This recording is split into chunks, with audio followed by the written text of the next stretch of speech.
জুবিন গাৰ্গ ক্ষেত্ৰক লৈ অনাহুত বিতৰ্ক এটা হোৱাটো আমি নিবিচাৰোঁ। মোবাইল ফিডতে দেখা পালোঁ যে গৰিমা বৌয়ে গৈ তাত তিৰপাল লগাইছিল।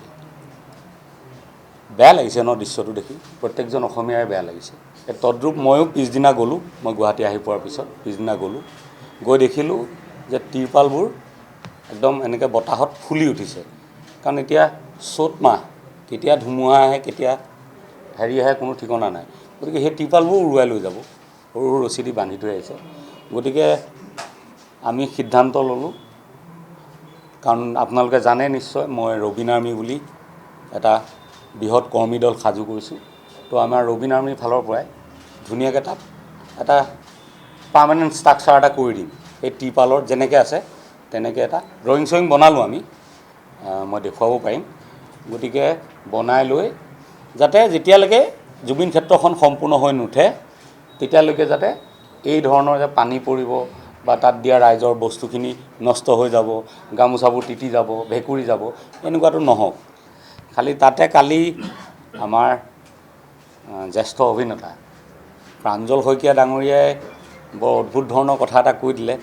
কিয় ক'লে কেলৈ ক'লে মই নাজানো, কিন্তু প্ৰাঞ্জল দাক মই আজি এই সংবাদ মাধ্যমৰ জৰিয়তে ক'ব বিচাৰিছোঁ যে কাইলৈ 6 মাহ হ'ব আপোনালোকৰ কমিটিখন গঠন কৰাও বহুদিন হ'ল।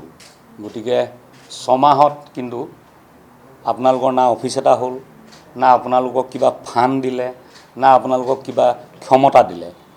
এই মানস ৰবীন গৈ ওলোৱাৰ কাৰণেই আপোনালোককো চাগে ততাতৈয়াকৈ পঠাইছে। গতিকে আপোনালোক মানস ৰবীনৰ ওচৰত কৃতজ্ঞ হ'ব লাগে যে মানস ৰবীন আহি আমাক অকণমান শক্তি দিলা। আৰু দ্বিতীয় তেওঁ এটা মানে কি আৰু কথাটো এনেকৈ ধৰণে কৈ দিয়া হ'লে আজি সংবাদমেলখন আয়োজন কৰিবলগীয়া নহ'লেহেঁতেন। যে মানসে এই কথাটো কৈছে বৰ ভাল কথা, কাৰণ তেওঁৰ আন্তৰিকতা আছে জুবিন গাৰ্গৰ প্ৰতি। গতিকে মানসো আমাৰে ল'ৰা, গতিকে আমি মানসৰ লগত কথা পাতি ল'ম, তেওঁনো কি কৰিব বিচাৰিছিল আমি সেইধৰণে আগবাঢ়িম।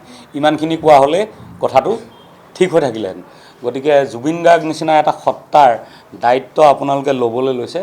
গতিকে কথা কওঁতেও অকণমান সাৱধান হ'ব, কাৰণ সময়টো খুব চেঞ্চিটিভ। গতিকে আপোনালোকে এনেকুৱা কথা কৈ নিদিব যিটো কথাৰ কাৰণে ৰাইজৰ মাজত এটা ক্ষোভৰ উদগীৰণ হয়। সংবাদ মাধ্যমত প্ৰচাৰ হোৱাৰ লগে লগে ৰাইজে খুব বেয়া ধৰণে কমেণ্ট কৰিছে। গতিকে তেখেত এজন জ্যেষ্ঠ অভিনেতা, তেওঁ কিবা কাৰণত গালি খালে মোৰো ভাল নালাগে। গতিকে এইখিনিয়ে মই ক'লোঁ। কাইলৈ জুবিনদাৰ ছমহীয়া, গতিকে জুবিন ক্ষেত্ৰলৈ জুবিন অনুৰাগীসকলক মাতিছোঁ।